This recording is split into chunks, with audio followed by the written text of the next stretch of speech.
Good morning, everybody. Happy Monday. We have a very solemn and a somber show today to cover what's going on in Israel and Palestine, Gaza. What do we have today? Indeed, we do. We're looking to cover this from all angles this morning. I really encourage you, if you can, to watch the show or listen to this show as a whole. We're going to bring you through the very latest, as best as we know, of what is going on the ground right now after those horrific Hamas attacks on Israeli citizens. We're also going to bring you into, what led up to this moment, some of the history that brought us here so that everybody has a bit of a fuller picture, fuller context. And we're going to bring in some experts to understand the Israeli domestic political situation, how that might impact their reaction moving forward. And also experts, Dr. Parsi, who we've had on the show many times before, to help understand the geopolitics of this situation and what it might mean for the broader world, which is very significant as well. Of course. So, yeah, as I said, we would really encourage people to either listen to this in full. Obviously, we put it out full to be able to watch for our premium subscribers, both on Spotify and on YouTube. But you can also listen to it for free as a podcast as well. Well, of course, we'll still post the clips in order to keep everybody updated, as soon as possible. But if you are able to, I genuinely would recommend listening to it in full. We're going to start with the very, very latest as of this morning, around 7:30 Eastern time, just so everybody understands in case anything happens after this. What do we have right now? That's right. So as of this morning, we have a little bit of a glimpse at what the Israeli reaction might be as that's starting to take shape, both the size, scope, and, shall I say, brutality of it. We have a spokesperson from the IDF announcing 100,000 Israeli troops have been called up. Let's take a listen to a little bit of that. That's the situation now. We have mobilized, we have called up approximately 100,000 Israeli troops. They are now organizing and preparing to launch an attack at Hamas in Gaza. And as we speak, we are also striking their military targets inside the Gaza Strip. And so far, we have been able to kill more than 400 terrorists. So we know as of this morning, some of the targets that have been hit within Gaza include a mosque that was in a densely populated part of the Gaza Strip. Of course, Gaza is some of the most densely populated places, one of the most densely populated places on Earth. There was also a strike of a marketplace, a number of apartment buildings, and other targets have also been leveled based on what we know this morning. In addition, put this up on the screen, they have announced, as Israel's defense minister announced, that Gaza is going to be put under a complete siege.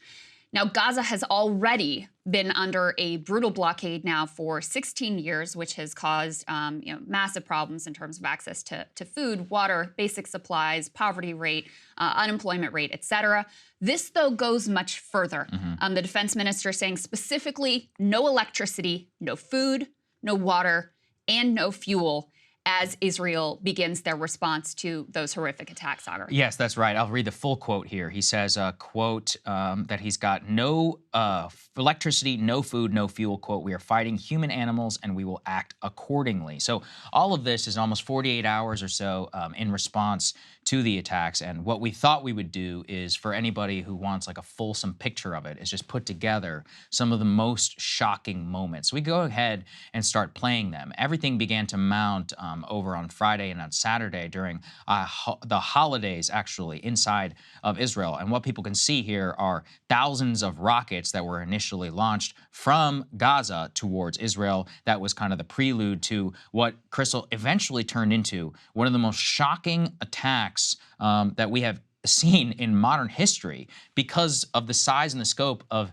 Israel's defense that has justified so much of the security state there. Like, for example, when those who are watching right now, you can see guys literally in the middle of the street, tanks and things getting swarmed. And then there's also been a lot of attention around the complete inability for Israel to thwart attacks, Krystal, by air and land and sea, with multiple cities that were completely overrun, infiltrated, and hundreds of civilians who were shot dead, or in some cases were also kidnapped. We'll bring you the latest on that. This is one of the craziest ones to me, Krystal, is them actually demolishing the barrier, the perimeter wall, which was long vaunted as one of the most important things in all of Israel. The high-tech perimeter border wall with all these sensors. Here we have like burned out cars and other areas from the music festival. So the moments in all this were absolutely shocking and immediately invited some Israeli responses people can see on the screen in front of us. And actually what we're watching right there is Israel's retaliation in Gaza City, leveling that apartment building there. But Yeah, as you said, Sagar, and this was timed to roughly correspond with the 50-year anniversary of the Yom Kippur War, which was another shocking surprise attack where Israel initially struggled to repel a coalition of Arab states. That war looms very large in terms of Israeli national consciousness and has been used to help justify this buildup of the mass security state and the surveillance state. And, part of what was so shocking here is there, I think, had developed a sense of comfort and security and, in a sense, complacency while the Israeli domestic population was protesting and fighting over Netanyahu's, attacks on the independent judiciary there. So that's part of the backdrop that we'll get into as well. The other piece of this attack, which did directly target Israeli civilians, was a significant program of hostage taking. Yeah. So we don't know the exact numbers yet. Israel doesn't know the exact numbers yet, but you're viewing some of the videos of hostages being taken by Hamas militants. The latest numbers I saw are somewhere around 150 known hostages. You can see, women, elderly, children, all targeted. There are also reports that Americans may be among those hostages. We can actually put that up on the screen. Still a question, still unconfirmed whether or not Americans are among the hostages taken here.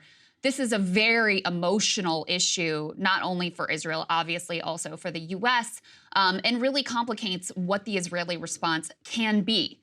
Because if you have potentially hundreds of Israeli hostages being held by Hamas in Gaza, makes it much more difficult to respond because you have an Israeli domestic population which would be very concerned about the well-being and safety of these hostages, understandably. And of course, their families are sick with worry about what is going to happen to them and their fate. Yeah, exactly right. And we don't have an exact figure here on the death toll so far, but it's already horrific in terms of the human cost. So let's put this up there on the screen. These were updated as of this morning. We know about 700 Israelis have been killed. That is including civilian and IDF members. 2,300 have been injured. On the Gaza side, we have 493 killed so far, 2,751 who have been injured. We don't have a breakdown within either of those figures of both IDF and civilian. And same thing on Hamas militant or whatever, Hamas member and actual citizens of Gaza. But I think that what really we can try and underscore is the shocking nature of the attack, because as you said, the modern foundation of the Israeli state is that we will keep you safe. This is already the single largest loss of life in a single day in Israeli history. So this will loom large now for a long time, but what will probably loom even larger than not only just the horrific figures was the ability to have an incursion directly into major Israeli cities. We have a map that we can go ahead and put there up on the screen just so people can get a little bit of an idea. I mean, the perimeter around Gaza was effectively useless here. You can see how Hamas was able to go into multiple major populated areas, all in southern Israel, that all surround the Gaza Strip, and not just ones directly across the perimeter, but also, several miles into Israeli territory. And they were able to terrorize, to shoot, to kidnap many people who were inside of that. Their rocket ability is one which has been posing some major tests for the Iron Dome. If we want to go and put the next one that is up there, you can see that rockets were launched from Gaza all the way up to Tel Aviv, to the capital. One of the videos that we showed was Ben Gurion International Airport, which is a major airport inside of Israel, which had to shut down, and passengers actually were on the tarmac. Rocket strikes all the way up and down the capital, major cities like Ashdod. We also had attacks towards Jerusalem, where Iron Dome was activated. So thousands and thousands of rockets that had been launched there. There's another map that we can show up there. This is from the retaliation so far by Israel, majorly in Gaza City. As Krystal said, though, it is difficult, I think, for people who are not familiar with this to understand Gaza's dense population. Gaza is the third most densely populated place on Earth. There are 2.2 million people who live in this tiny strip. And honestly, if you haven't seen it with your own eyes, it is shocking. And I never got to go inside Gaza. I could only see quote unquote into Gaza. But I mean, this is like Tokyo level of population density, which is comes through a bit in the videos and all of that, but that's why, you know, basically any time a munition strikes within there, there's just going to be like 100 civilians everywhere, which Hamas uses to its effect, and also, of course, you know, it's going to invite criticism on the Israeli response. It's just it's a nightmarish situation. Well, when you right put, now. I mean, again, this Gaza's been under siege for 16 years, Yes. and it has completely immiserated the population. Their unemployment rate is 50%. They used to have a vibrant manufacturing sector, including textiles. That has completely fallen apart. Even their ability to fish has been significantly curtailed because there's also a naval blockade. Egypt, by the way, shares a border with Gaza. They also participate in this blockade. Their living conditions have continued to deteriorate. There's massive issues in terms of their infrastructure, their ability to have clean water. They have one power plant within the territory of Gaza that's able to provide a few hours of electricity a day. So when Israel is cutting off now, going even further than their typical blockade, cutting off electricity, water, food, fuel. I mean, you can't describe this as anything other than a complete siege and also collective punishment. So that is the state of affairs as far as we know in terms of the Israeli response. You know, there's also a lot of questions. We're going to get into this with Dr. Parsi about whether Iran was involved. There's some reporting suggesting that they were. Hamas is actually saying they were involved. They went on the record. They're like, yeah, the Iranians helped us. Iran is saying, no, we didn't. Interestingly, the U.S. intelligence community is saying they don't have any evidence that Iran was involved. But as we think of the broader geopolitical implications here, obviously Iran and Israel, no great friends. Israel long been very hawkish towards Iran. And you already have voices here in the U.S. on both the Democratic and the Republican side effectively calling for war with Iran if these reports are true, that they were involved in helping to plan this. But, you know, Saagar, you mentioned this, and I don't think that it can possibly be overstated. The failure on all levels here in terms of anticipating what was a very sophisticated attack, which for sure took months, if not years, to plan. Multi-year, I think. So no intelligence indicating the size and scope of this attack. In fact, all of the commentary from both U.S. and Israeli officials recently was, we don't think that Hamas wants a full-scale war. You know, they were sort of floating these additional, we'll give you some additional worker permits so that more of your citizens can come over and work in Israel. I mean, their movement is so confined that even just to get a pass to work in Israel is, you know, a Herculean task, let alone to seek medical care, let alone to travel anywhere, including the West Bank. So there was a sense of real complacency. And you had all of this deal-making going on with the Abraham Accords under Trump, and with this new attempt to normalize relations between Saudi Arabia and Israel that were going on. That's another key piece of this because, you know, the Palestinians were not happy with this direction, and all of that deal making, which imagine this quote unquote new Middle East, just sort of ignored the fact that you continue to have this, you know, brutal apartheid situation, citizens under occupation, in Gaza 2 million under these brutal blockade conditions. They just wanted to sort of pretend that didn't exist and invisibilize it. And that is no longer going to be possible. No, it's completely impossible. The living symbol of this is going to be this music festival where you can see here people were having a good time, but then in the background you can see little clouds of either missiles, smoke, and you know there were also paragliders that were eventually came in. And then this was completely invaded by these Hamas militants who ended up kidnapping, raping, and killing many of the actual attendants, and you could see them absolutely just fleeing for their lives. It was just broken yesterday that 236 bodies were actually found, in a collective pile all together. So this is, gives you reminiscent of the Paris attack at the Bataclan by ISIS. So, you know, that is going to be one of the most searing elements, and it really just represents the absolute failure on the part of the Israeli state. And we're going to get into a lot of that later with Ken Roth and with others. But the social contract within Israel was always like, okay, you know, if you haven't been there before, you can't even go into a mall without being wanded, you know, for a suicide vest. Like every single person, the security is unlike anything I have ever experienced anywhere on the globe. And the justification is, we're going to keep you safe. They're like, yeah, you know why we do that? Because we haven't had a terrorist attack or a suicide bombing or whatever in 10 years. That is over now. And that, when you have that social fabric break, I mean, this is a country with mandatory military service. People there are very civically engaged. So there, I think, is going to be a massive political backlash, which we're going to talk about with Ken Roth, as to how the hell something like this could happen. But an intelligence failure on every single level, from the U.S., from Israel, even on Iran, even if they were, involved or not. We're going to talk about that with Dr. Parsi, but, allegedly we spend all this money, spying on all these people. And Edward Snowden made a great point. Netanyahu and the Israeli government have pioneered the most invasive spyware known to man. Yeah. And what happened?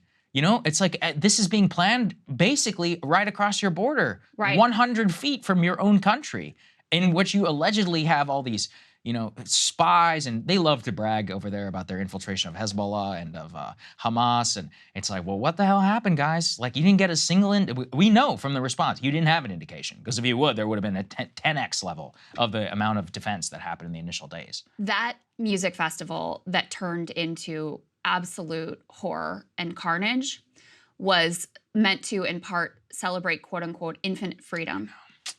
3 miles from the Gaza border fence. Yeah. And I think it really does show you that, for a while, there was this sense of well, this is going on over here, but we're basically just going to ignore it and pretend that it doesn't exist.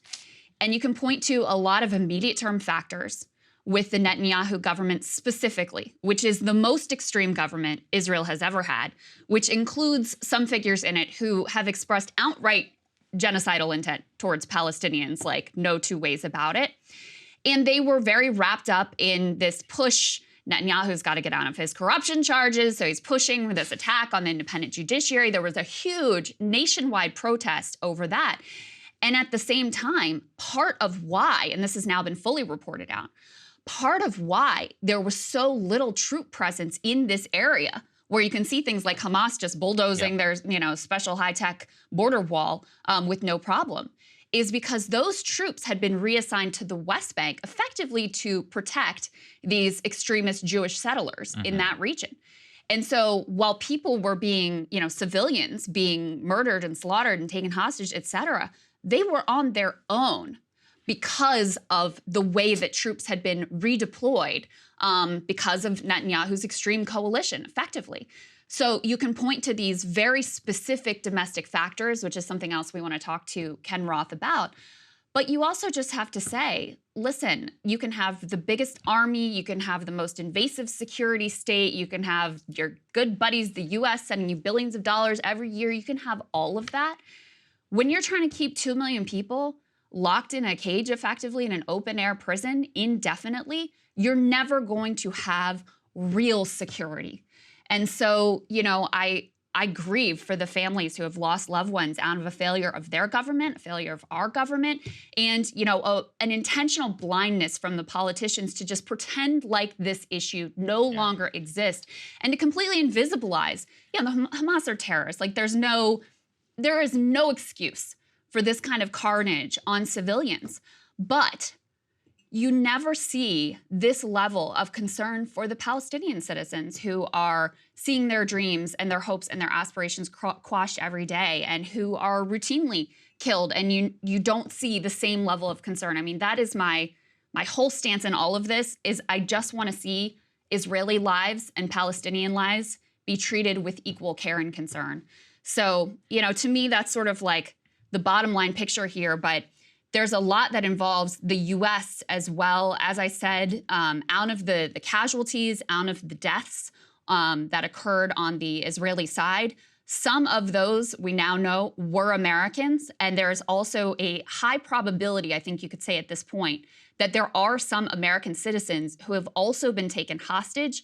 Secretary of State Tony Blinken spoke about this on the Sunday shows. Let's take a listen to what he had to say. Several Americans may be among the dead. We are very actively working to verify those reports. Similarly, we've seen reports about hostages, and there again, we're very actively trying to verify them and nail that down.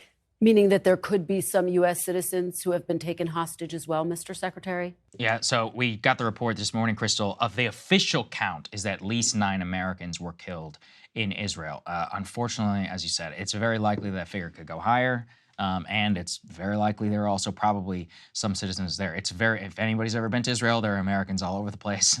There's a lot of people who also have dual citizenship, so it is not outside the realm of possibility to see anything like this. And the U.S. response now, so far, at least from what we can tell, can we please put A10 up on the screen in terms of the United States military? This is pretty significant. The U.S. aircraft carrier, the USS Gerald R. Ford, as well as all the other ships in the Carrier Strike Group 12, which include multiple cruisers, destroyers, and others, are now showing and heading towards the eastern Mediterranean, quote, in a show of support for Israel and to assist with the possible evacuation of U.S. citizens should the needs of the country arises. Multiple other governments also mobilizing military resources towards the area in case they need to evacuate their citizens. Poland, I believe Romania, other places where they have a large dual citizen or population that lives there. On top of that, Krystal, in terms of the weapons requests, we haven't gotten specifics yet from Tel Aviv, but Washington has already begun discussions around shipping multiple more munitions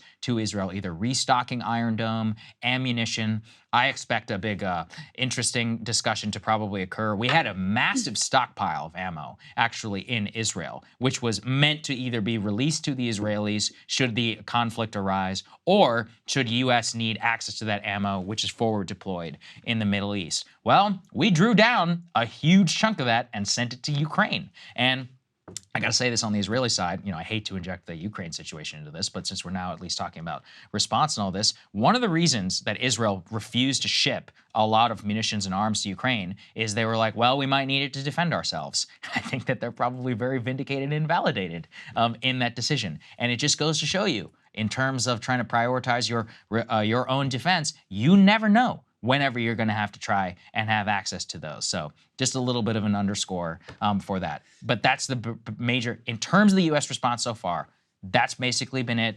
Lots of calls from the U.S. Secretary of State. He's had a call with Turkey. He had a call with, I believe, with some of the other, the Egyptians. Obviously, 2 calls now so far between President Biden and Prime Minister Netanyahu. But on the diplomatic side, it seems to be everybody's just sitting back and waiting to see what the hell happens. Yeah. Especially with Gaza and with the hostage situation. So as of right now, there's been no yet invasion of Gaza. Yeah. Ground invasion is what I'm talking about. There's been no U.S. troops or any of that been mobilized or sent as that we know. The only military response on our end so far is a symbolic show of force to the Eastern Med with the Carrier Strike Group 12. But you have U.S. politicians who are calling for much, much more. Let's go ahead and put A9 up on the screen. This is this dude, Dean Phillips, who we talked about before. He's quote-unquote moderate, problem solver, caucus type Democrat. He's the one, you may recall, who has been saying Joe Biden should receive a primary challenge. He's floated maybe he'll do it. So that's this dude. And I think he had to give up his committee assignments or something. He had some punishment, out of Democratic leadership because daring to challenge Joe Biden. Yes, that's right. But now here he is calling for war with Iran. He says in response to a Wall Street Journal report that Iran helped to plot the attack on Israel over several weeks, which is what Hamas is saying. Iran is denying, and actually U.S. intelligence, as I mentioned before, says they have no evidence thus far, so we'll wait to see how all that shakes out. He says if this reporting that Iran helped plan, support, and initiate the attack on Israel is confirmed, principled nations of the world must unite and neutralize the most repugnant, repressive, destabilizing regime in the world. Evil cannot be appeased any longer. So sounds very much like he's calling for a war with Iran right now. Senator Lindsey Graham will surprise no one who knows his history of wanting a war with Iran for quite some time now, also jumping on that train and pushing in that direction, beating the war drums. There is going to be a lot of pressure coming from both parties in that direction. And we'll wait and see what Israel's response is, which we really are only now just getting the contours of.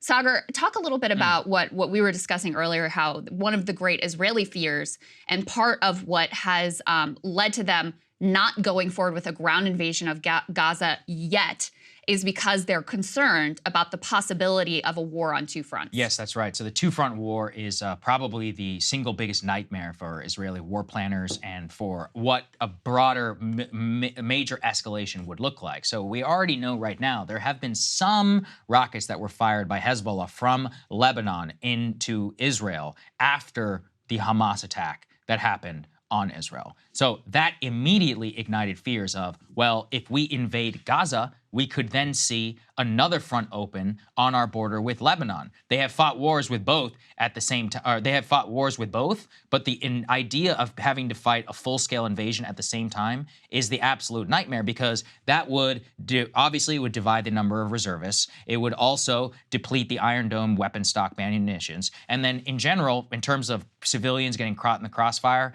we have seen nightmares now in Israel, in Lebanon in the past, and in Gaza. So it could embroil.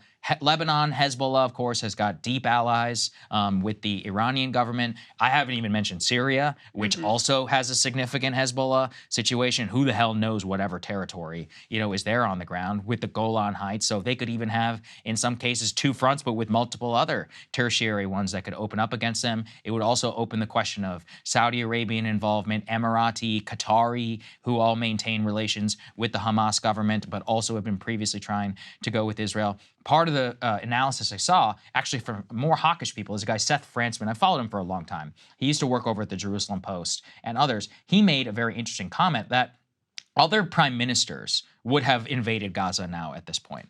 They actually believe that Netanyahu is being much more cautious and has displayed some of this in the past. It doesn't jive with his rhetoric, I know, but I'm talking about at critical junctures in Israeli history. There was one scenario several years ago where Netanyahu traded like 1,000 Hamas prisoners in exchange for a single Israeli soldier who was taken captive, which is what reminded me of this hostage situation. There was a significant domestic support for that decision, because they're like, we're sick of the death. We're sick of the carnage. We just want to live in some sort of peace. Now, that was a long time ago, but Netanyahu was the prime minister who was responsible for that decision. In terms of what we have right now, the siege, escalating it to not providing electricity, food, and water, that's certainly something. But that's not a full-scale ground invasion of Gaza, right? That would lead to hundreds of deaths, absolutely, on both, if not thousands, on both sides of the conflict. That has not yet happened, possibly because of the hostage situation, but also troop movements inside of Israel indicate they are sending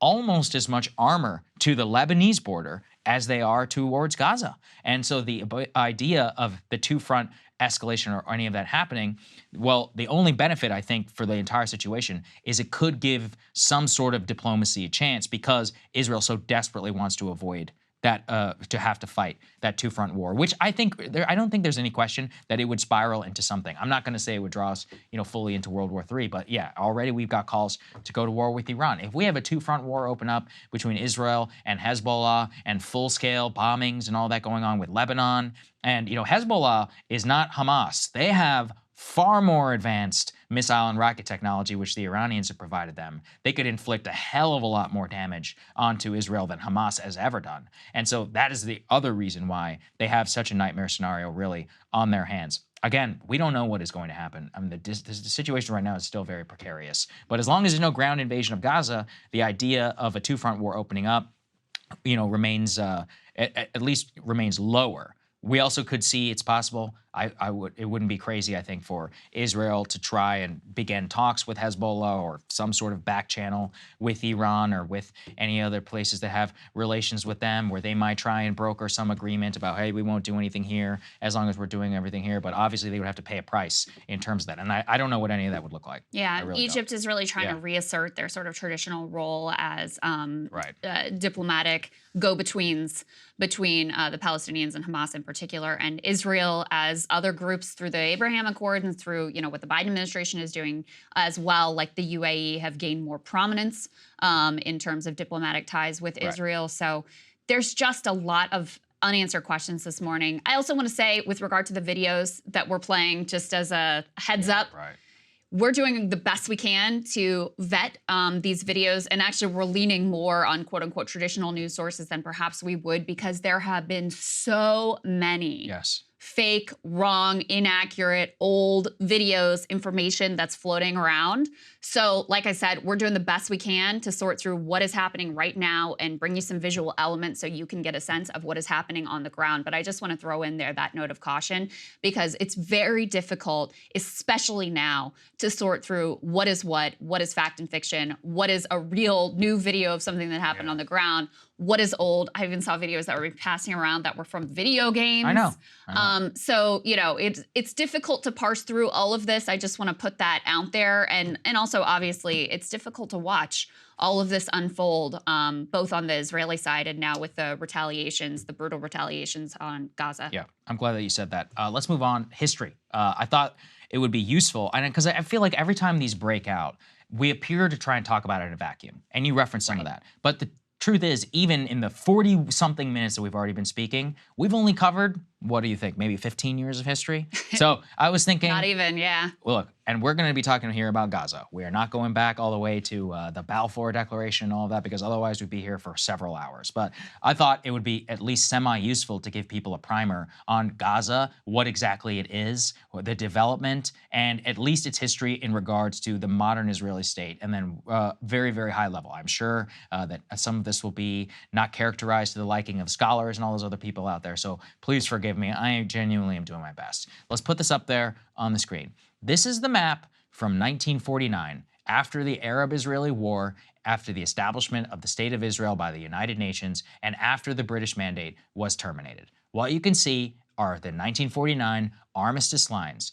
Gaza was under Egyptian occupation after the Arab-Israeli War. Critically, it remained under Egyptian occupation and Egyptian administration, along with some United Nations, councils and other things, effectively until the 1967 war. Let's go ahead and put that up there, please, on the screen. This is very critical. After the 1967 war, what otherwise is known as the Six-Day War, you could see that the Gaza Strip was taken and occupied by Israel, as well as the West Bank, the Golan Heights, and the Sinai Peninsula. Eventually, after a series of international agreements, what has happened is that Gaza fell under a quasi, Palestinian Authority type government, but multiple different international engagements that happened as to how the place would be administered. It eventually led to withdrawal from the Sinai Peninsula in exchange for peacekeeping. The West Bank and Gaza then had the establishment of the Palestinian Authority, and then much of the 60s all the way up until the 2000s, that's where we saw things kind of settle. Then, this also included, though, by the way, Israeli settlers and people who lived inside of Gaza. After the Oslo Accords that were signed in Oslo, brokered by President Bill Clinton and the international community, they eventually agreed to, quote-unquote, Israeli disengagement from the Gaza Strip, which meant Israel would no longer occupy the territory. They would no longer have a presence. They would no longer have citizens that lived inside of Gaza.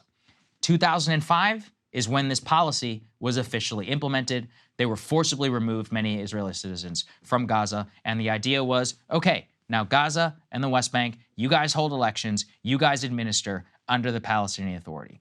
What happened then is this. Let's put this up there on the screen. Hamas ended up winning the Gaza Strip Council vote, 7 out of the 10 councils in the Gaza Strip, and crushed the Fatah party of Mahmoud Abbas. And this party was, I guess, seen by the West, by Israel and others, as more moderate and not more willing to embrace terrorism and violence, whereas Hamas, not only being an Islamist party, has written in its constitution calling for the death of the State of Israel. Go ahead. Let me just interject 2 things there. Number one, because I think in an American context, it will help to recall that moment in American history. You've got George W. Bush and this idea of democracy in the Middle East, and we're going to, rebuild these nations in our image, et cetera, Iraq War, all of that.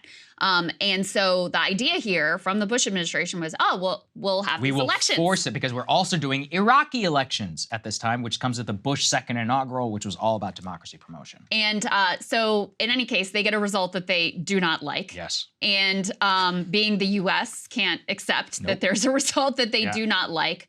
So they actually got involved in meddling and trying to back up Fatah after Hamas had won the election. And a lot of people argue that our, intelligence agencies getting involved in that intra-Palestinian conflict and effectively civil war really is what kind of led to Hamas taking over Gaza. And I also would be remiss if I didn't mention, in the spirit of blowback here, that Hamas was actually encouraged and supported and funded by Israel in the beginning.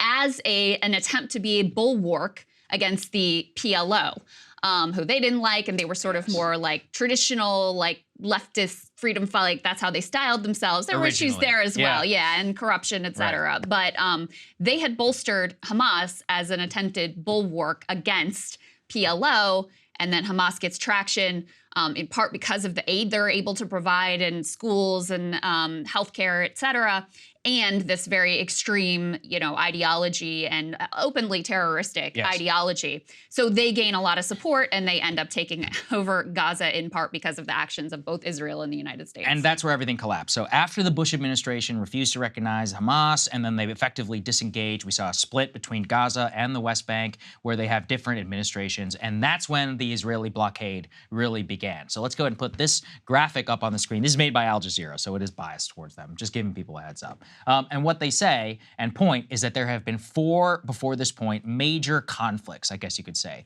2008 to 2009, there was a 23-day war with Hamas, eventually ended in kind of a ceasefire. 2012, there was 8 days. 2014 was probably the most significant one before what's happening right now, a 50-day long war. Again, all of it focused on either violations of ceasefire, in some cases on the Israeli side, and in some cases with the Hamas side. Lots of rockets that were being fired, and eventually again ended in a ceasefire and a tentative stalemate. But I think that the most important thing for people to understand, as we said, is that this has been going on now for so long that we've gotten far too comfortable with the situation. It was never supposed to be like this. We were supposed to have elections, and we're supposed to move forward. Then Hamas won the election, and we're like, no, we're no longer going to think of this as legitimate. Then is the Israeli government is like, well, we're going to put this under blockade because we've got a bunch of terrorist militants that are inside there, and if we don't, then they're just going to use the ability to have free flow of goods to smuggle weapons in, and they're going to threaten our security. And instead, what we've happened is, some weapons didn't get in, but a lot did, as we all just saw. Then 2.2 million people in one of the most densely populated areas on Earth, the 3rd most populated, have also been living in basic squalor. And then the Egyptians have also been participating in this blockade, and they're basically cool with it at this point. The Egyptians, they don't want to deal with the Palestinians. And I think that's another place where a lot of the Arab states, they shouldn't be let off the hook. The Qataris, the Saudis, the Egyptians, the Emiratis, the Abraham Accords and all of that was basically an attempt to just move past it. They're like, we don't want to deal with this anymore. We're just going to pretend it doesn't exist. Right. And this is the Qataris and the Saudi. I used to live in Qatar, as people know. And they used to have little drop boxes at the mall and places like for the Palestinian cause.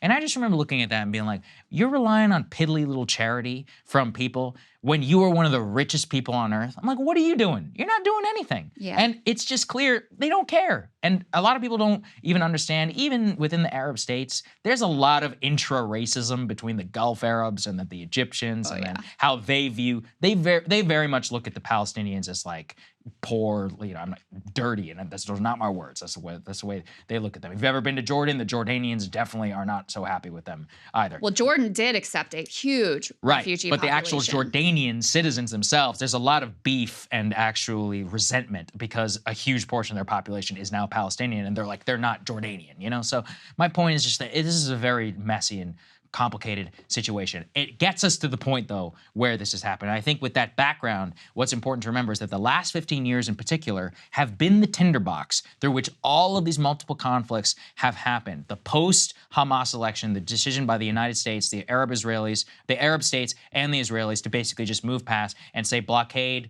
and siege is the status quo. We're just never going to move on from that. Out of sight, out of mind, basically. And the peace advocates have always said, they're like, this is an untenable situation. It cannot hold. It's just, look, nobody is justifying Hamas here. It's so horrific what they have done to so many of these Israeli citizens. And it's just one of those where I think with that broader context, people can at least understand why this one is going to be a burn and possibly could go on for a long time. Because we got 15 and in some cases 100-year-old beefs now to settle. And where the lines are and who will accept whom. For example, Israel being like, we're going to put under blockade. Well, the Egyptians aren't going to let them in. And in some cases, they're like, Palestinian citizens should evacuate from this area. But in many cases, like, where are they supposed to go? Right. They literally do not have a border that they control. That's very difficult, and that will lead certainly. So what I'm hoping from this is that the Arab states and the Egyptians have got to insert themselves into this process. Otherwise, we're going to see a massive loss of human life. You- The Israelis are going to go in, or there's going to be something. And if that happens, there will be tens of thousands of people who are killed. Yeah. Tens of thousands. And mean, many Israelis will be killed too. Already, even without the ground invasion, the fact that you have this siege, complete siege, cutting food, water, electricity on 2.2 million citizens. And by the way, just as there is dissent in Israel, just as there is dissent here, there's dissent in Gaza, there's dissent in the West Bank. And Iran too. And not everyone is Hamas. We're talking children, women, families, people just trying to live. Yeah. So please remember that as we see all of this moving forward. And, you know, all of those Israeli wars on Gaza, they have an expression for that. They call it mowing the grass. Yeah. Which is the idea is periodically we have to come in and we have to blow up a bunch of buildings, we have to kill a bunch of people. And by the way, it's not just Hamas militants. It's also many civilians and children who are killed in these incursions, in part, you know, because it is so densely populated. And Hamas uses it to their benefit too. There's no doubt about it. Yeah. I mean, there's no defense of the tactics that they deployed here and that they, you know, frequently deploy. But thousands of Palestinians and people living in Gaza killed routinely in these incursions. And so if the thought is, okay, we're going to do it again, only more brutal, you think that's going to solve anything? Well, my hope is that the Israeli population, because again, the reason why that the population was willing to accept that is they thought it was working. They were like, oh, okay, our people know, the IDF knows exactly where they are. They know what they're planning. We've got them infiltrated. That's why we can go in and mow the grass. It's an effective strategy. It was a colossal failure. Yeah. Colossal failure at this point. Right. And in fact, you know, the Israelis are like, oh, well, we know exactly where they are and on which floor. Now I'm like, I don't know, man. I'm not sure I believe you. I used to. I honestly did. Because their surveillance and infrastructure was so good, or it was so vaunted, you know, here in the West and elsewhere as the premier intelligence agency in the world. You know, nothing is off limits and it will do whatever it takes to defend them. But now, after this, I mean, this is equivalent with the 9/11 intelligence failure on the CIA and the FBI. They're calling it their 9/11, their Pearl Harbor, like combined into one, just because we're not talking about the death toll. We're talking about how it shakes the political foundation of how they think about their entire infrastructure. And that's a real warning, because whether you agree with that analogy or not, I think you're correct, Saagar, in the way that it has completely, in an instant, reshaped the way that Israelis are looking at the situation. Previously, they weren't even looking at the situation. No, they just didn't care. It was just completely invisible. Again, as emblematic of that is a festival in favor of infinite freedom 3 miles from the Gaza border, right? And so that's not an option anymore. And let's recall the way we responded to 9/11, which was horrific, and which we would have been better if we did nothing.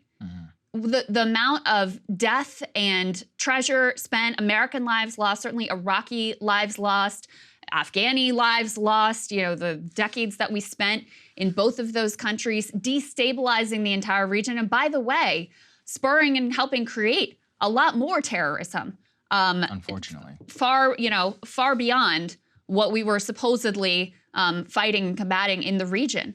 So when you have a real shock to the system like this, it can go in a lot of ugly directions, which will reverberate for years and years to come. The last thing I want to say here, we've got put B5 up on the screen, because oftentimes this is presented, and I get it, like it's news, you're trying to cover what's happening now, et cetera. And so it can feel like, oh, this just came out of nowhere, like this conflict just started 2 days ago. Even in this past year, there have been a lot of warning signs, because there has been real escalating violence. They go through a timeline here from the Washington Post, you know, going back a year ago in January, you had an Israeli military operation in a refugee camp in Jenin, resulted in a shootout, killed 9 Palestinians.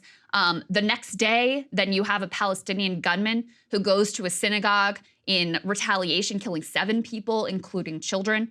So you have that. Then in the spring, you had, during the Muslim holy month of Ramadan, Palestinian worshipers at Al-Aqsa Mosque, which is one of the most holy sites in the Muslim religion, barricaded themselves inside the mosque. Israeli police stormed the site in the Old City. They used stun grenades, tear gas, fired sponge-tip bullets, indiscriminately beat Muslim worshipers, including elderly people and women, with batons and rifle butts.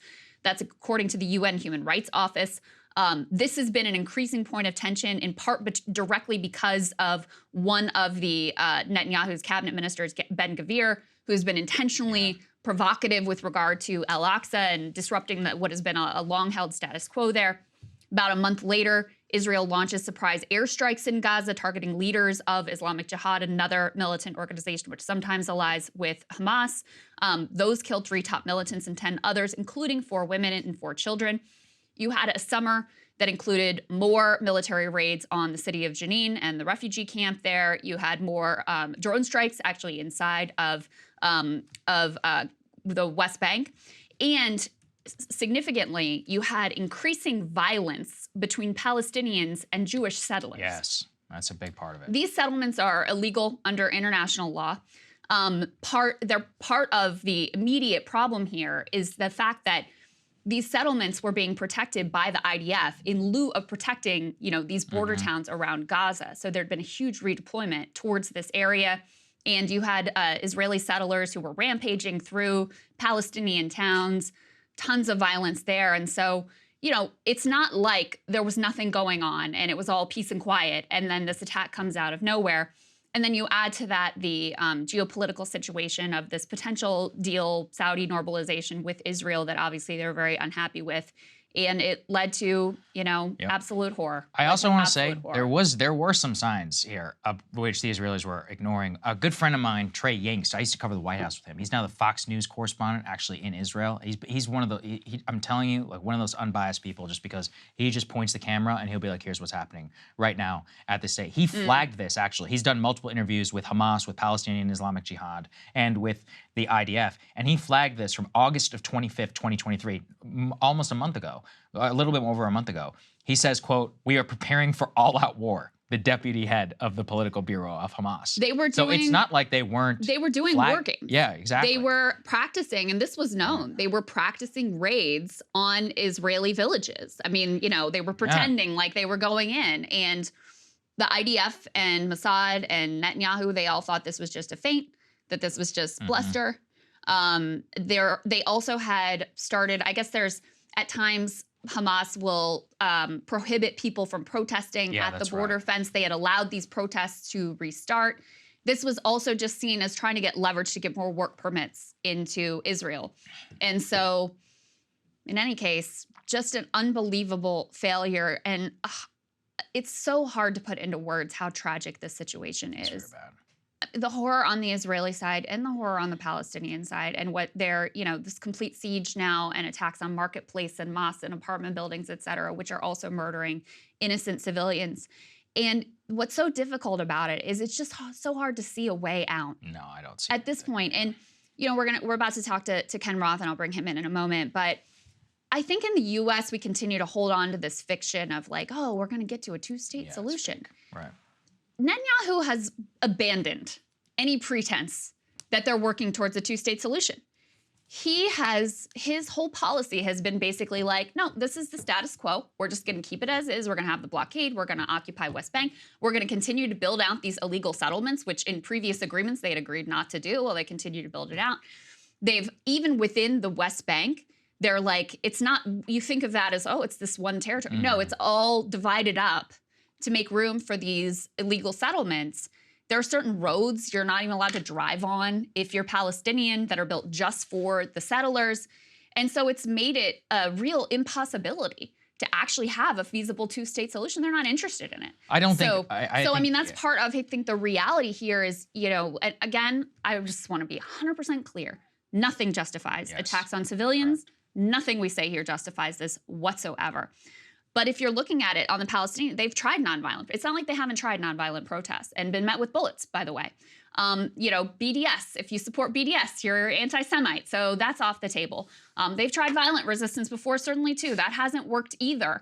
And it seems like a completely untenable, unsustainable situation that is just going to certainly lead to more pain, chaos, and death moving forward.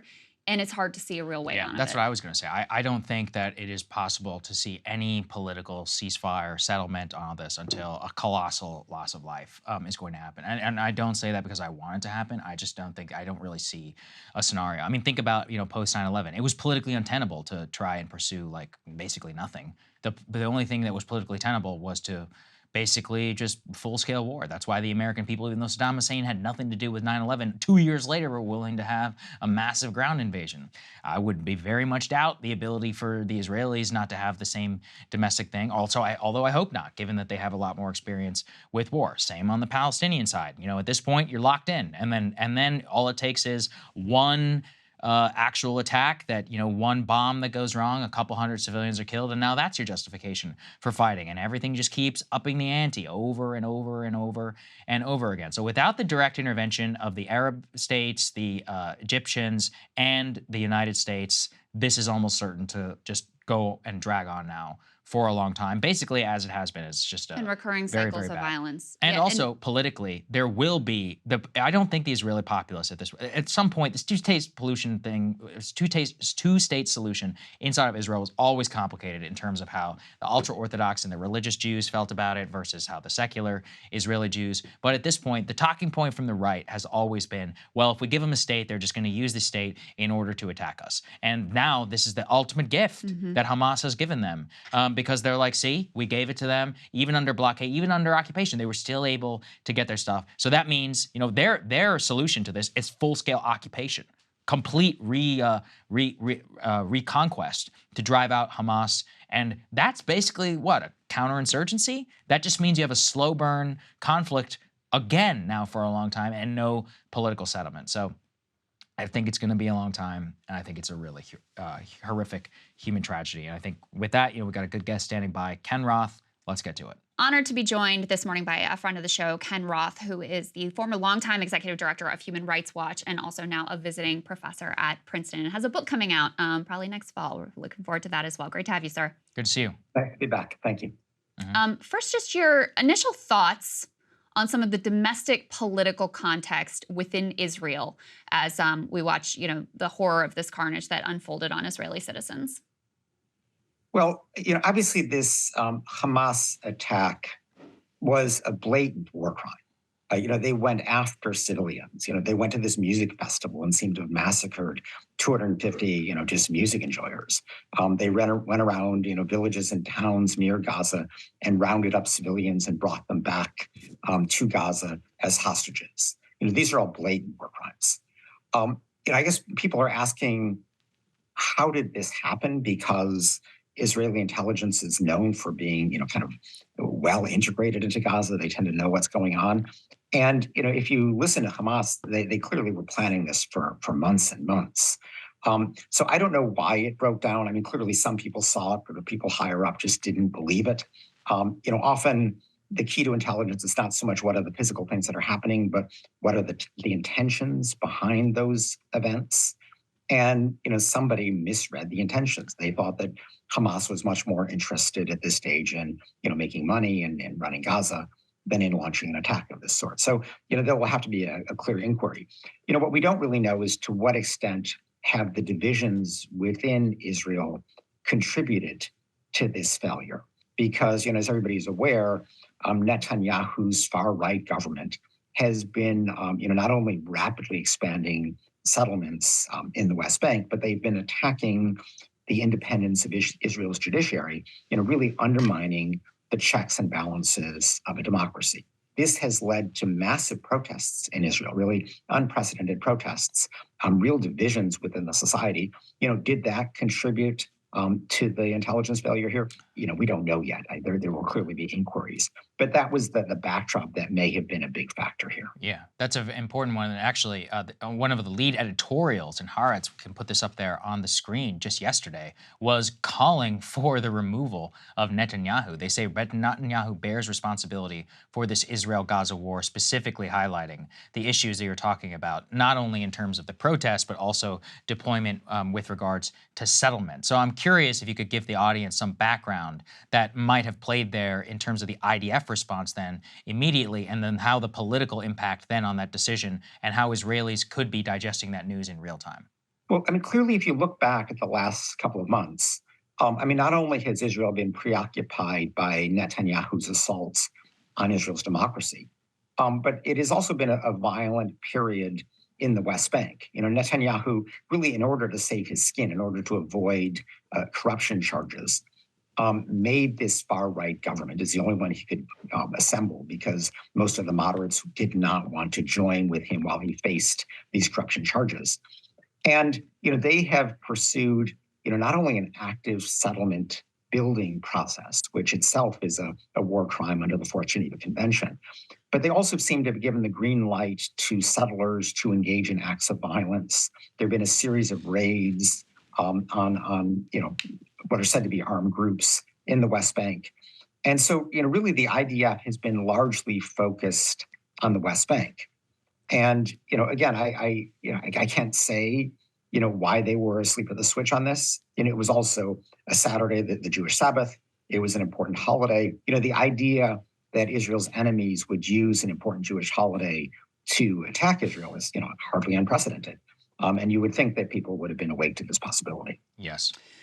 I found it remarkable that Haaretz, which is sort of like, I mean, you correct me if I'm wrong, but it's sort of like the New York Times of Israel, that their lead editorial was so scathing of Netanyahu and so immediate. I mean, that was the instant reactions. They said the disaster that befell Israel was the responsibility of one person, Benjamin Netanyahu. The prime minister has prided himself on his vast political experience and irreplaceable wisdom in security matters, completely failed to identify the dangers he was consciously leading Israel into when establishing a government of annexation and dispossession. Goes on to name check some of the most extreme cabinet officials that he has included in his government.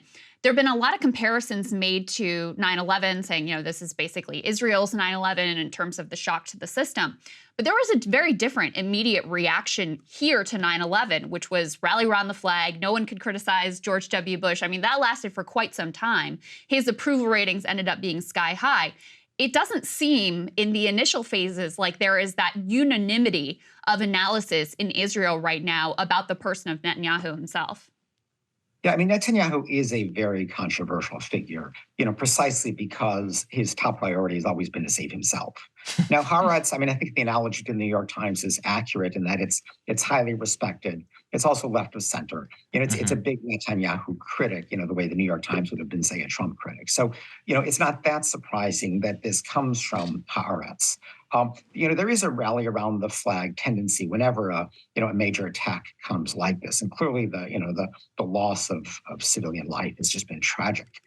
I do think, though, that there are lessons to be learned from 9/11 because, you know, if we look back then, at first, you know, the U.S. government really had the moral high ground around the world. There was this, you know, outpouring of sympathy, of horror, and over the course of a couple of years, Bush dissipated that sympathy. He lost the moral high ground, Yes. you know, because of his highly abusive ground war in Iraq, you know, because of his use of torture and secret detention centers, because of his, you know, long-term detention without trial at Guantanamo. And I think that, you know, that is a lesson that I hope the Israeli government heeds, that, you know, if it wants to maintain the moral high ground that at this moment it enjoys because of these attacks on its civilians, it has to be careful how it responds. And, you know, already there have been elements of the response that are troubling. You know, obviously, you know, Israel has every right under the laws of war to attack Hamas military facilities. But, you know, there's already been, you know, a mosque hit, a market hit. There was a deliberate destruction of a large apartment building, which, you know, has happened in prior wars. You know, I'm sure the Israelis will say, oh, there was, you know, some tiny Hamas office somewhere in there. But, you know, the end result is that there are, you know, 100 people who suddenly have lost their homes. The Israelis give a warning first so people evacuate, but then this massive apartment building is destroyed. So this is the kind of thing that does lose the moral high ground. Just this morning, the defense minister announced that there would be a total siege of Gaza. So, you know, no food, no electricity, no nothing gets in. Now, this is, you know, a territory of 2 million plus people that already was suffering under, you know, the perennial Israeli blockade. But in a war, warring parties have a duty to permit the free flow of humanitarian aid. And so what the defense minister is basically saying is, you know, we don't care about the laws of war. We're just going to block all aid going into Gaza. Now, this is just a statement so far. We don't know if they will actually do it, but it's a statement of an intention to commit a war crime. And this is the kind of response that will very quickly lose Israel the sympathy that it has. People are going to, yes, they'll be appalled at the loss of Israeli civilian life, but very quickly, if this continues, they're going to be appalled at the loss of Palestinian civilian life, and the tables will turn very quickly.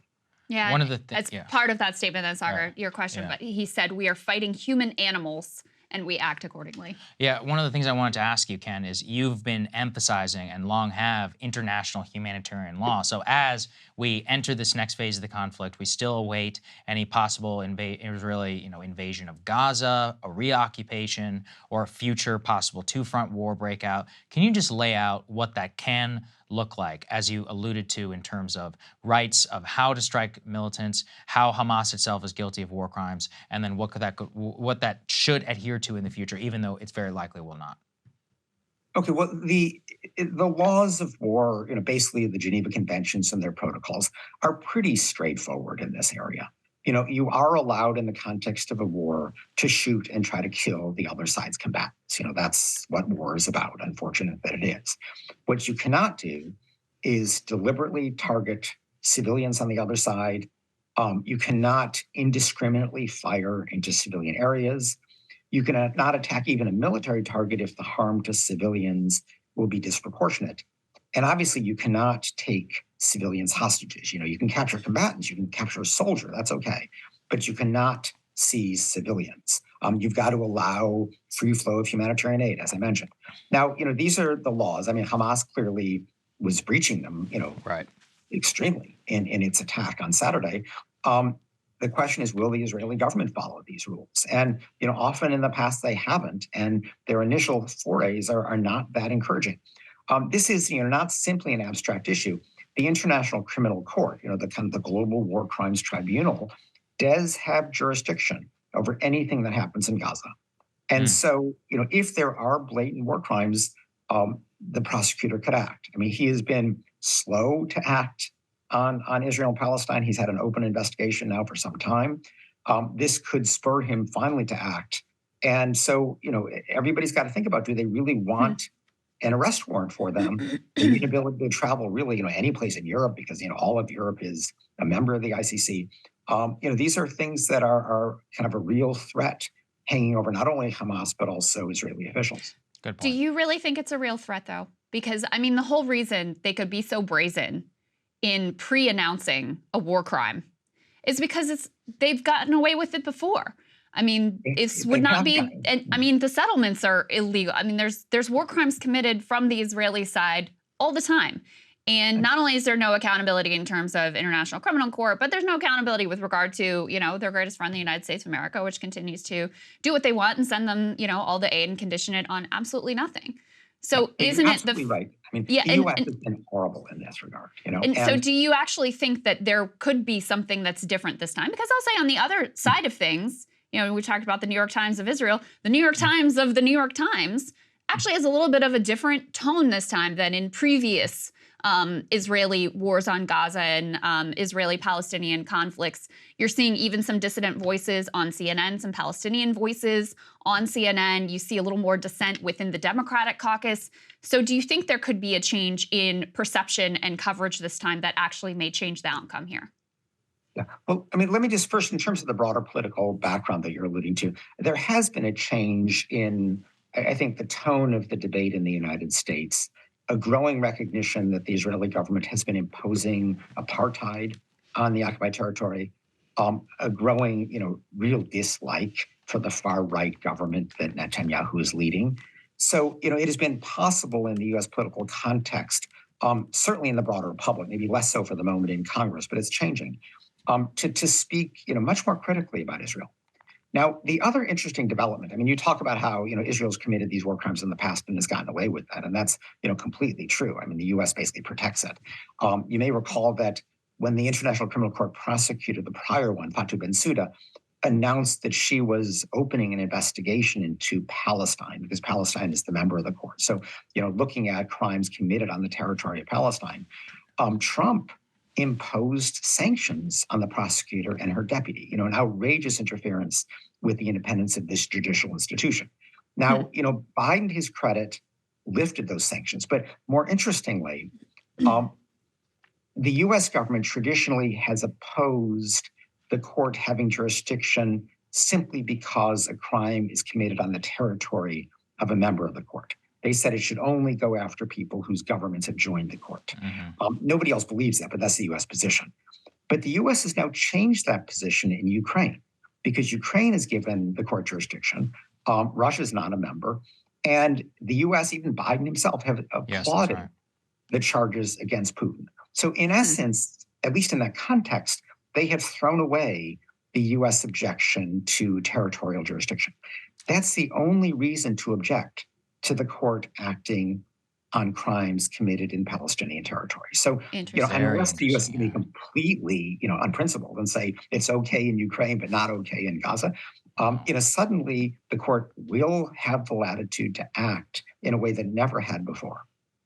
I wouldn't put it past them, but you are correct. We appreciate you joining us, Mr. Roth. You're always such a great person to talk to, and I'm sure we'll have you back, so thank you. Yeah, thank you so much for taking the time. Good seeing you. At the same time, we have some major implications for U.S. policy, both on the presidential side and on the House Speaker side. Don't forget, the House Speakership remains completely empty. Let's go ahead and put this up there on the screen. The Israel war has now added major urgency to the U.S. Republican House Speaker crisis because as long as there's no speaker, nothing can happen on the floor of the House of Representatives. We've narrowed it down to two candidates, Steve Scalise and Jim Jordan. Both have basically announced unequivocal aid for Israel. But the main thing is that whenever it comes to the speakership is that many who have called for more U.S. military aid to Israel, obviously that cannot pass if there is no speaker. So that is now a major incentive, I guess, for a lot of Republicans in order to wrap this up earlier. And just so people remember, for how this all works, there will be a secret meeting, a secret ballot or whatever, tonight, another meeting on Tuesday, and then a vote is scheduled for the speaker on Wednesday. There is no indication that will actually happen, that in terms of it will actually get resolved.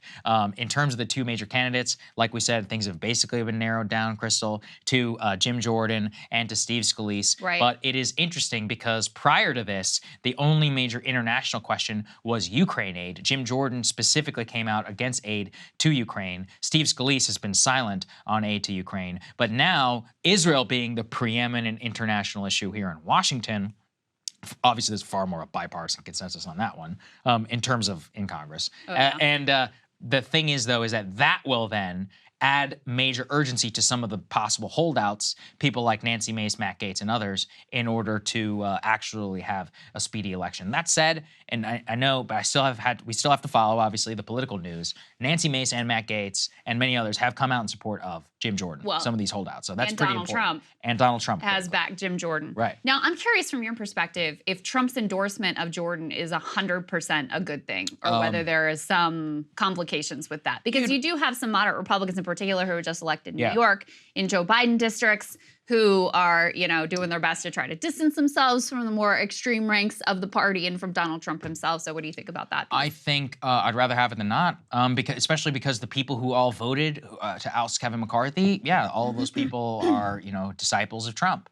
Except for Nancy Mace, who, I guess, as Kevin said, what did he say? He's like, well, she's in a league of her own. That's a whole other story. And I think he's correct. But you're correct. Yeah, well, she just seems like one. She's got her finger in the. She's very ambitious, finger in the wind, going where out. Because she used to style herself as like a moderate, But now she's styling herself as some dissident Matt Gaetz type, whatever. Anyway, let's put her to the side. Yes. There are other New York Republicans, as you said, guys like Mike Lawler and others who they would not necessarily vote somebody for Trump. But I think what the Republicans will do, and the Israel situation actually adds to this, if they can try and hammer this all out behind doors, and also with some demands and other things made by Matt Gaetz, where he basically said, I'll give up the entire motion to vacate if you guys would agree to this legislation that Ro Khanna has introduced about term limits, about stock trading bans, and others. There could be some interesting horse trading behind the scenes. Obviously, we're massively supportive of that, and we will. This show is all mostly about Israel and its impact, but we'll get to that later in the week, so please don't worry, especially whenever we do have a speaker election. What I think that adds the complication to this is that because you only need 7 or 8, as you said, you may be able to get the 7 or 8 holdouts on the anti-McCarthy side, but now you might have 7 or 8 holdouts on the Steve Scalise side who may not agree to have Jim Jordan. I would, though, think that the amount of pressure that the Israel situation is putting on Congress, there is much more of a push from party leaders, from colleagues to fold nearly immediately. So whoever does win that first ballot, I think they're going to have a major advantage because they're going to be like, look, guys, we got to coalesce and we got to get this done.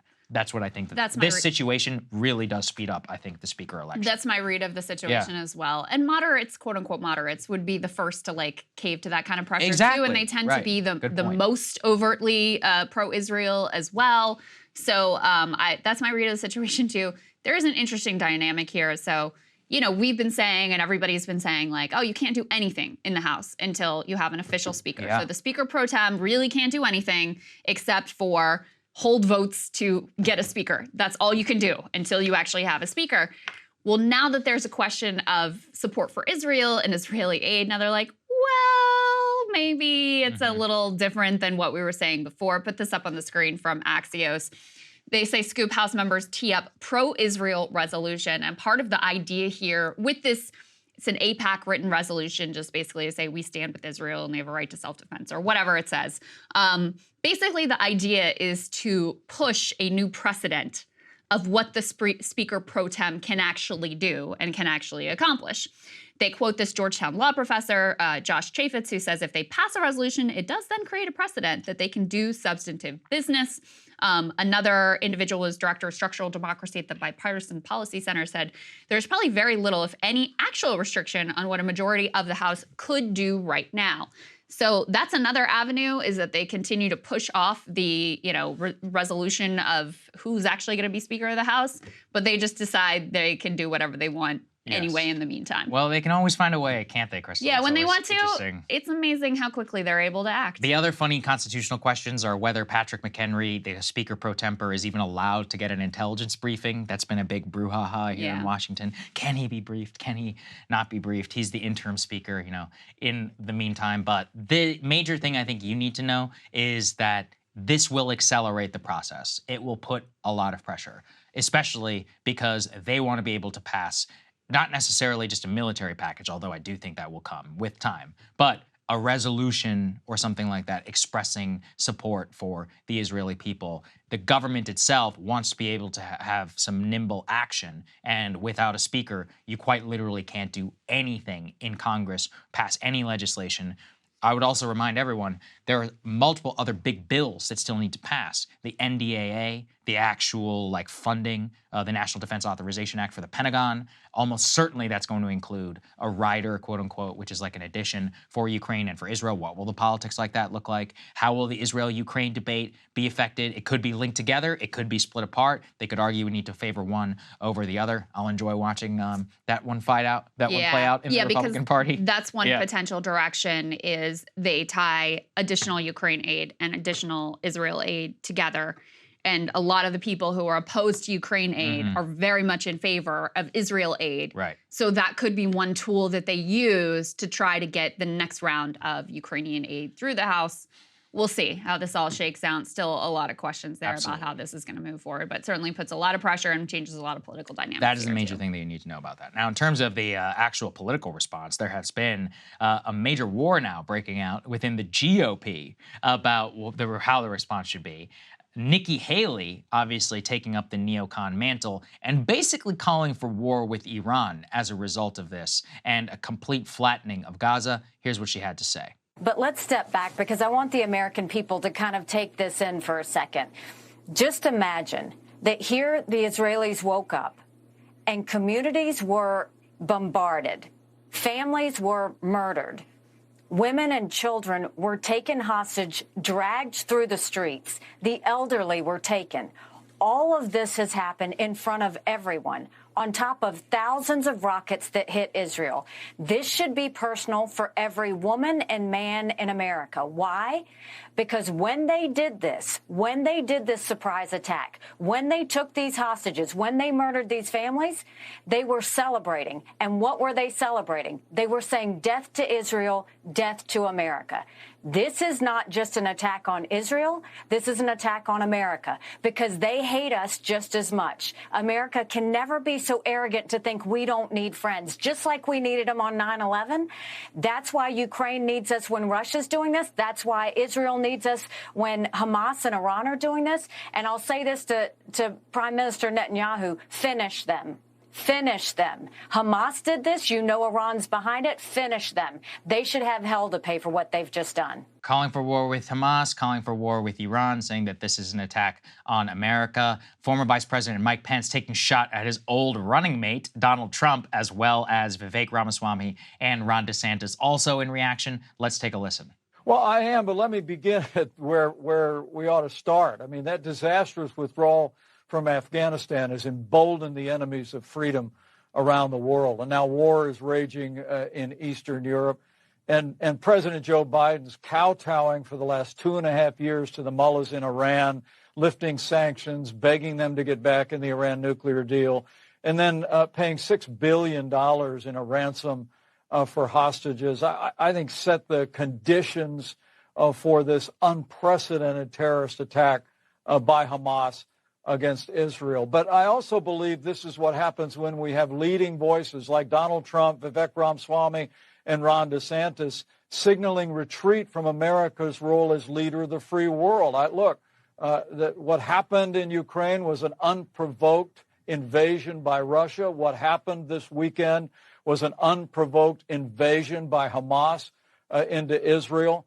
And I really believe now more than ever, both the debate within the Republican Party and the debate within America is whether or not we're going to once again stand without apology as the leader of the free world, as the arsenal of democracy. This is it's 2005. If I listen to these people, Seriously, how many wars do these people want to get in? Yeah, I know. Should we just add China to the list while we're at it, just for fun? I mean, a lot of people, folks at Raytheon, very happy right now. I am in the Bridge Colby camp. I am personally doubtful we could win a single war, let alone like 5 wars, as a result of the current state of the U.S. military. One of the reasons I'm so against aid to Ukraine. And to them, there's the limitless number and the checkbook for what can happen, and also that there's no idea that you have to prioritize certain things that actually advocate and work for your national interest. And Nikki Haley, this is an attack on America, begging Prime Minister Netanyahu to strike Iran. I mean, Iran is not some piddly little country. This is a massive country, huge population, huge army. I'm not saying that they're I'm not saying they're like a great power, but it's not a joke. And there's a reason why we have not undertaken strikes on Iran. And there's a reason why U.S. military planners consider it a nightmare scenario, because it has a neighbor with Iraq.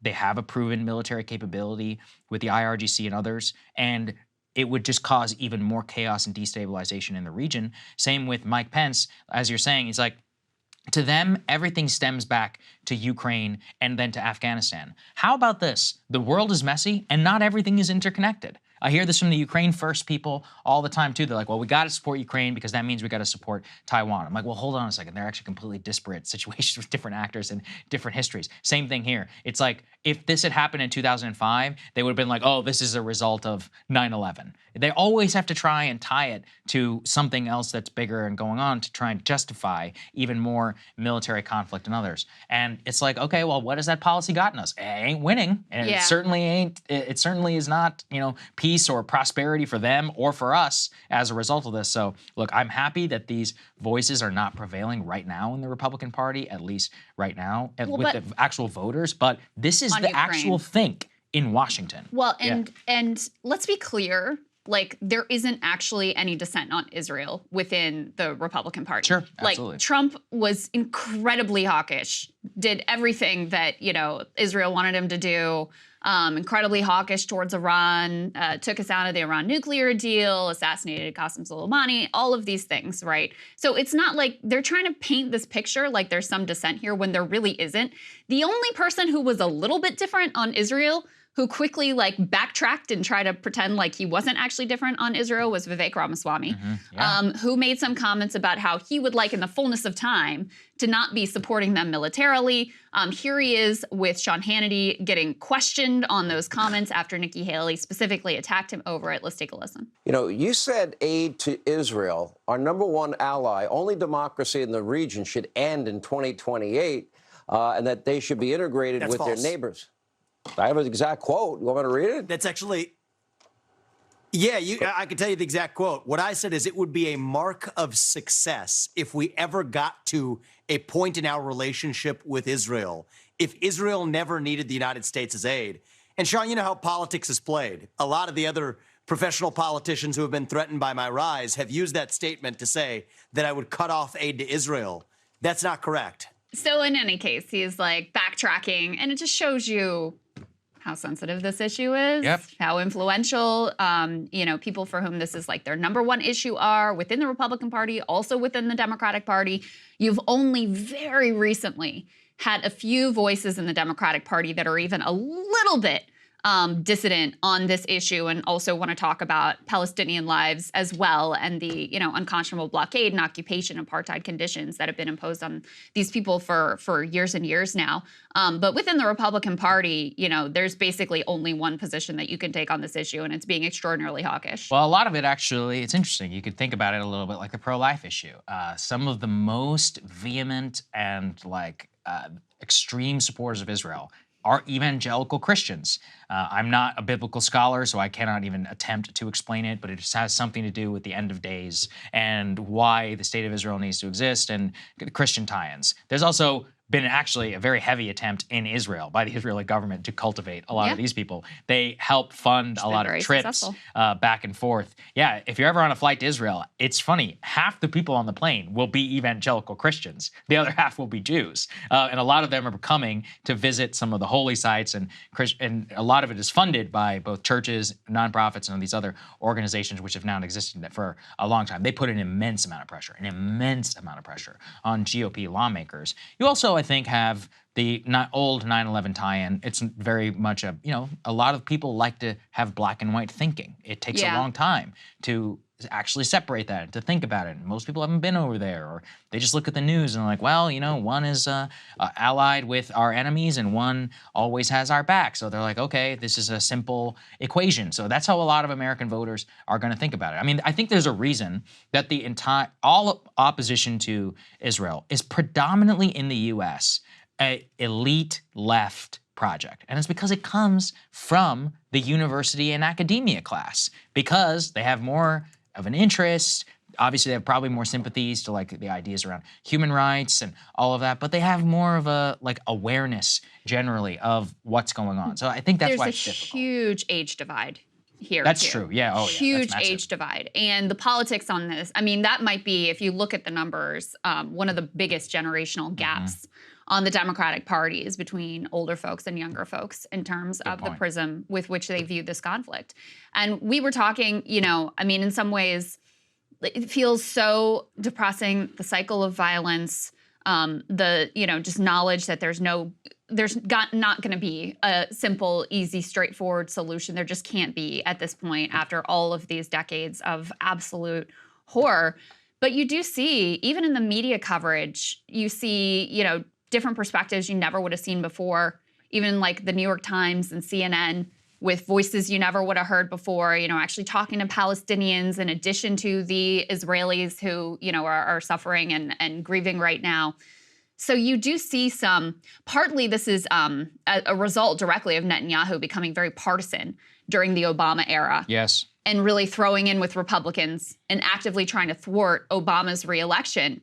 And that has created a very different political dynamic within the Democratic Party than used to exist. And I'm talking not at the elite level, where there's still mostly unanimity, like I said, with a few. You've got Rashida Tlaib, who is actually Palestinian American, who is being blocked, by the way, from visiting her grandma in Palestine by the Israeli government. So you have a few different voices on the Democratic side, but there's also been an overwhelming campaign to try to defeat in primaries anyone who would have a different view on how to approach this conflict whatsoever. That's a good point. I remember saying it at the time. I've said it many times here on the show. It's probably the single biggest mistake Bibi ever made in terms of U.S. political support. He aligned himself with an opposition party against the sitting president of the U.S., which allowed the Obama administration to say, look at this man coming to my soil to speak out against my policy in my Congress. You know, having that dramatically opened the Overton window, because when you were allowed to criticize Bibi, then you were allowed to criticize Israeli policy. Yeah. That led to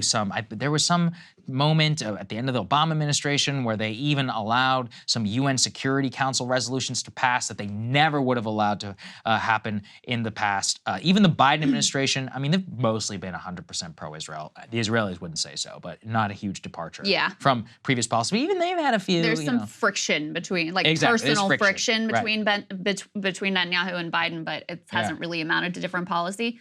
I pulled up the numbers just to give people a sense of how this is becoming, there's starting to be a more partisan valence to this.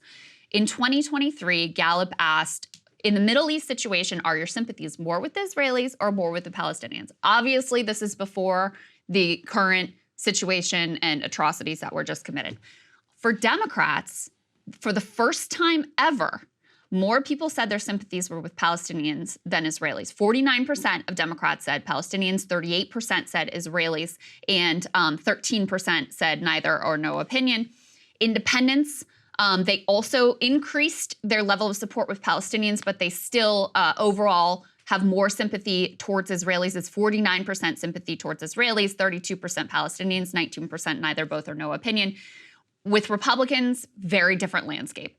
78% say their sympathies lie predominantly with Israelis. Only 11% say they're more sympathetic towards Palestinians. So, you know, that is a very new phenomenon. If you look back at like 2010, you had 60% of Democrats saying their sympathies were more with Israelis. So in only 13% saying that their sympathies were more with Palestinians. So there's been a really dramatic shift in terms of the level of I guess, support for Palestinian statehood and the complexity with which the situation is viewed within the Democratic Party. And I do think a lot of that goes back to Netanyahu making it very partisan. Now we're delighted to be joined by Dr. Trita Parsi. He is Executive Vice President of the Quincy Institute and a longtime friend of the show. Great to see you, sir. Good to see you, sir. Good to be back with you guys. So we have a lot of questions for you about the sort of geopolitical fallout here, the context within which these attacks occurred.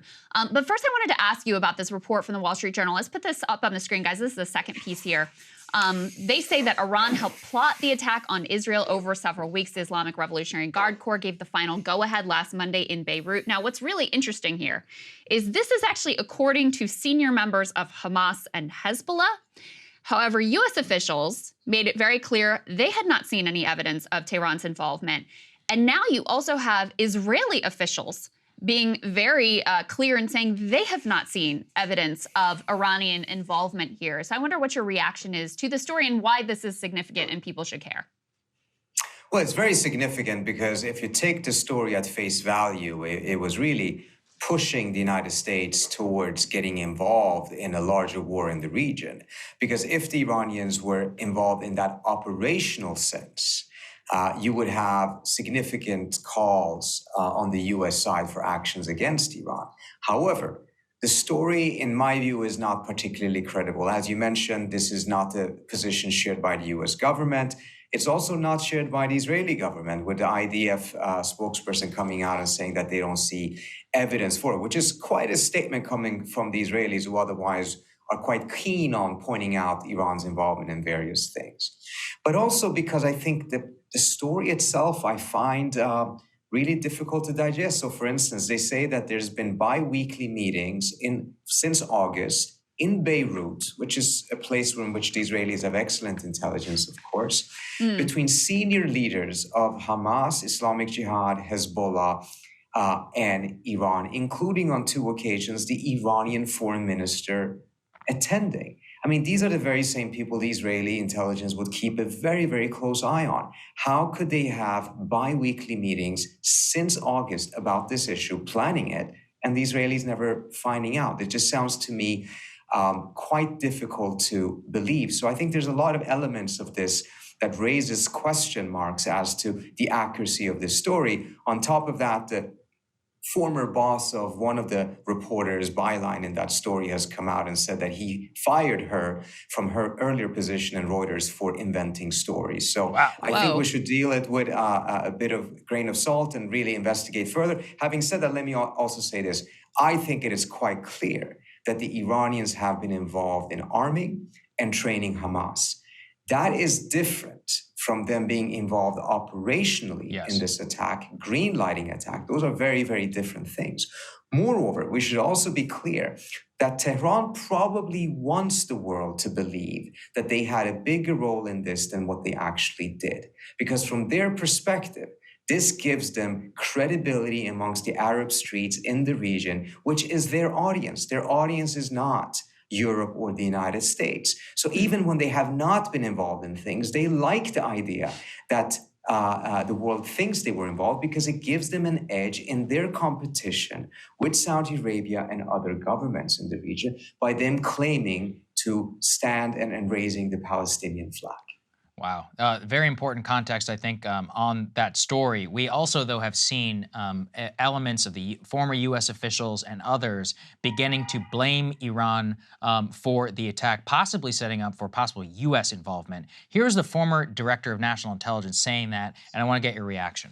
My reaction, Kayleigh, is as it has been from day one, those words ring hollow from the Biden administration. They're disingenuous at best. Look, it's not even just this $6 billion, which clearly is going to further enrich Iran. It's closer to $60 billion. If you look at what the Biden administration has done to help this Islamic terrorist regime in Iran by stop enforcing sanctions, by lifting restrictions, by allowing Iranian oil to increase by 650% over the last 2 years, from 400,000 barrels of oil a day to 3 million barrels of oil a day. All of this has strengthened an Iranian regime that, Kayleigh, we left weaker and poorer than it had been in the last 20 years. And instead, they've largely been funded by the Biden administration's actions and allowing them to strengthen their position and to create this kind of mayhem.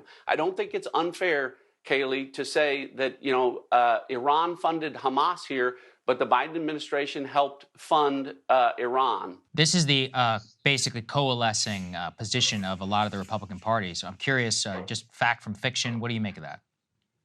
Well, there's quite a lot of fiction there, but I think, first of all, the larger context here is that, unfortunately, these are really serious issues. And in Washington right now, we're turning everything into a political football. Mm-hmm. This is an attempt to blame everything on the Biden administration. You guys know me. I've been on this show many times. Yes. I have plenty of critiques of the Biden administration. And I do so today as well in part of handling this and trying to push for a Saudi-Israeli normalization deal, which I think, frankly, has contributed to some of the violence that we're seeing right now. But this is just filled with a lot of fiction. First of all, the $6 billion sits in a bank in Qatar. Essentially, the United States decides what type of food and medicine the Iranians can buy. It's actually a very humiliating deal in the sense that the Iranians cannot even spend their money as they want to, but they have to get approval from the United States to do so.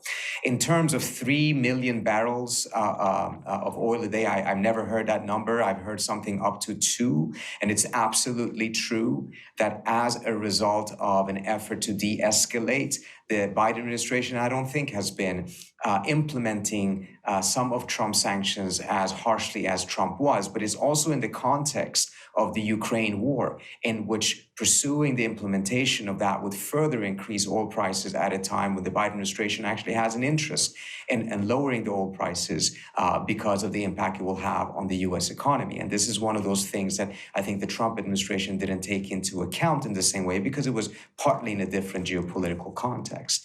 The idea then to go all the way of saying that, the Biden administration is funding Iran, which then is funding Hamas, is really a masterful way of connecting dots that doesn't doesn't exist in order to score a political point here in Washington, but that unfortunately can have devastating geopolitical effects, not only in the region, but for the United States itself, because this is these kind of narratives that can push the United States wrongfully into a conflict that the U.S. should not be involved in. Yeah, and we've already seen Dean Phillips, who's a Democratic congressman, effectively calling for war with Iran, and Lindsey Graham re-upping his, practical, constant desire for war with Iran. So these are very real concerns right now. And Dr. Parsi, part of why we wanted to have you on is because even when the Abraham Accords were, very popular and they had a lot of traction within Washington, D.C., you were raising some alarms about what they left out and some of the shortcomings of them. And now, as you alluded to, there's also this attempt from the Biden administration. Abraham Accords were under the Trump administration. Under the Biden administration, you now have a similarly veined attempt to normalize relations between Saudi Arabia and Israel that effectively ignored and invisibilized what was going on here in Palestine. Can you take us through those pieces and why you said that the Saudi normalization in particular may have contributed to the timing of these attacks? Absolutely. So as you remember, I was on the show and I wrote about this when the Abraham Accord first came out, and there was this belief that this is some sort of a peace deal, even though the UAE and Israel had never been at war. The very core of this agreement was the belief that the Palestinian issue no longer mattered, and that one could then devise a deal that would move beyond the Palestinian issue. This is specific terminology that was used by Jared Kushner at the time.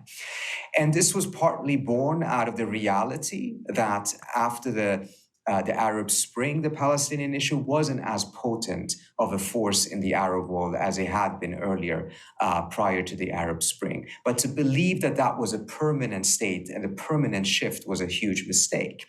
And by essentially moving forward, with the Europeans forgetting the Palestinians, the United States long having forgotten the Palestinians, and now some Arab countries forgetting the Palestinians, and the belief was created that the world had forgotten the Palestinians.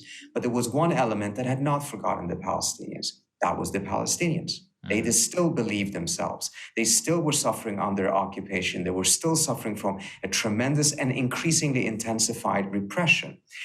And leaving them with that in that situation in which essentially a narrative was created amongst the Palestinians, that negotiations and peace process had actually brought them to a worse position over the course of the last 30 years, just objectively dramatically increased the likelihood that at some point their struggle would shift towards a much, much more militant and violent resistance than what we had seen during the Oslo process. This is not to condone it. This is not to justify it. This is just to say this is a reality. Some of us called it out before this happened. And I think it's a reminder to us, particularly in the context of how the narrative on Ukraine has developed in the United States, that if there is this belief that, of course, the Ukrainians have to have agency, etc., to at the same time deprive the Palestinians of any of such agency, then we should not be surprised if they then try to manifest that agency in a completely different way. Again, this is not to justify it, but this is part of the reason why a lot of people in the region, as well as elsewhere, were very concerned about this, because essentially it sought to uninvent or that's not the wrong word, but essentially it sought to create a scenario in which the Palestinians were permanently irrelevant. And that was a dramatically dangerous bet that is now backfiring in a horrific way. My last thing for you, sir, is about the idea of a possibility that in Israel, where they're very afraid of a two-front war of Hezbollah and then potential embroilment with Iran. How should people, what context can you give with them about what that might look like and what the trigger points would be for a broader conflict that we would look like outside of the Gaza Strip? I think, first of all, that's an absolutely to-the-point question. It's a very important question. I think it's part of the reason why the Israelis themselves are not going out there and saying that they don't see Iran's operational involvement in this. Because if they were to go out and say that and incentivize Hezbollah to actually get into the fight, then Israel would be facing a two-front war. Moreover, the fact that the Hezbollah has not been part of this war so far is further indication that this probably was not something that the Iranians were involved in designing, because if they wanted to do something to really go after the Israelis, they would probably have done it in a manner that was more detrimental to the Israelis by creating that two-front war. But if that were to happen, it would be a devastating situation for the Israelis. Both Hamas and Hezbollah are much better armed. There's been this false belief that Israel's technological superiority creates a permanent imbalance between the two sides. And as a result, that they simply could manage permanent occupation because these Palestinians could not do anything about it. We've now seen that the Palestinians have managed to catch up technologically and really surprise not just the Israeli military, but also the Israeli intelligence services. So in that context, this is something that the Israelis should be very wary about. Well, Dr. Parsi, it is always so great to have all of your thoughts and well-considered commentary here as we sort through a very complex situation. Thank you so much for joining us, as always. Thank you, sir. Thank you so much for having me. Appreciate it. Pleasure. Yeah, I mean, I guess the last thing I will say is I think we should all gird ourselves for this is going to be a long conflict. I think, unfortunately, a lot of people are going to die. I think a lot of things will be less safe. We're going to do our best to sift through a lot of this information. It's very, very difficult. We're not on the ground in Israel. Even those who are on the ground, we don't know what they're able to show us. They can only give us a small picture. We're doing our best to verify all of the information. And, I just hope that something can actually something can possibly prevent a tremendous loss of life. I've got personal friends. One of my best friends who was in high school was Palestinian. He was one of those people who wouldn't even say the name Israel. One of my childhood best friends is Israeli, currently, who served in the IDF. I've known some people on a human level on both sides of this, which it's both difficult, but I think was a blessing to be able to look at it, especially when stuff like this happens, and to try and be able to help everybody sort through all this. I know it's very, very difficult. I also know there's a lot of people out there for this is such an emotional issue. And look, we're doing our best. That's all we can tell you. We are absolutely trying to sift through all of this, give you our perspective. None of this is from a place of malice. And if you take offense, that's okay, because we're still going to be here and we'll still be here the next day. Yeah, if there was one thing I could say, it's to just implore people to value all life equally, to have as much care and concern for Palestinian life as we see whatever the Israeli response has been, which we're already getting a taste of with this complete siege, with calling Palestinians animals, to have as much care and concern for innocent Palestinian life as you do for innocent Israeli life. And there was a quote, this was actually surprisingly in the New York Times, from a woman who's a Palestinian lawyer who lives in Israel. And she said, if there's one lesson of this, it is not that this was a security failure. It was a failure on the part of the world to address the conflict. Every day is violent. We wake up to violence. We go to bed to violence against Palestinians. Again, nothing justifies the slaughter of innocent civilians, including women and children. Not when it's done by Hamas and not when it is done by Israel. But you will never have true peace and security so long as you have such oppression and so long as you're trying to keep millions of people locked in a cage, effectively, in an open-air prison, and their dreams and hopes and aspirations crushed. You have the biggest military in the world, the most intrusive surveillance state in the world. You have the biggest, baddest friends in the United States in the world. But there is no substitute for a real, lasting, and just peace. And I hope that in some way we can move towards those ends eventually. I hope so too. We're going to keep everybody updated all throughout the week. You can expect more things like this. We're going to do our best, and we'll see you all tomorrow.